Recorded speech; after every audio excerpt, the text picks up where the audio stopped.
My name is Iwan Pritchard. I'm the head teacher here at Ysgol Bro Edern.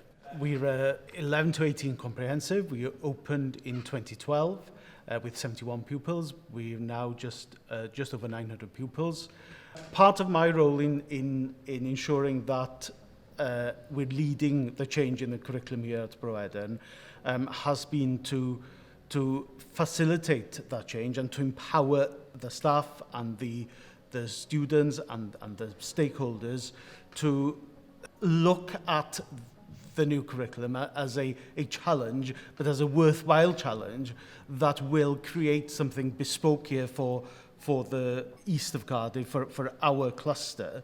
A couple of years ago we were all sent a questionnaire which was asking us our opinions to help us form the new curriculum, so it's really good to see that everybody had an involvement and that now is coming to fruition. I think it will benefit both my children because there will be consistency in the education that the primary school children have, and it then means that when they do reach high school that they will all have had consistent knowledge and information given to them. And it's also a way of modernising what was there before, because education, like everything else, has to move on and modernise. As we trial and experimenting new things to do with the new curriculum in our schemes of work, I'm finding that it's having an effect on the learners. I think they're more engaged, seeing them develop, I think, skills further than they were previously. So I think that's an effective thing that's happening so far, and hopefully we continue to build on that as we build on the curriculum. So what we did was get the whole curriculum for the school and set out everything that we had learnt from Key Stage 3 up to Key Stage 4, and set out what we'd learned, and then what we would do is look back on that and think, how has this been helpful to me? Has it actually been applicable to me as I went through the key stages of school? And actually looking back and being able to think, well, would future pupils actually find this useful, and actually is it relevant? So what we did then was give feedback to the teachers on the bits that we saw useful and what we think could be added to the curriculum and what we thought was missing. So in terms of the humanities and mapping the humanities, there's been a lot of questions, of course, and I think one of the most golden opportunities we've had recently is to be able to map it from the start. What we've seen recently is that there's a lot of repeat in terms of the topic studied.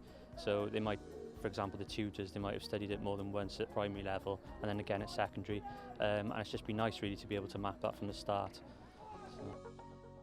The most important thing, I think, in taking staff with you, we've used the Kubler-Ross diagram, which shows you that this is not a straight line and there will be ups and downs and there will be frustrations, and we've showed staff that from the very beginning, that in any major change there will be these feelings, and we acknowledge that from the very beginning, and then staff could see that the frustrations or the panic were the natural part of being part of any major change like the curriculum for Wales. I'm hugely excited that the new curriculum's coming in, because it's great to see that all the schools in the cluster are all going to have the same experiences. The children will have the same knowledge, so when they come to secondary school they're all starting from the same foundations as each other, which is fantastic.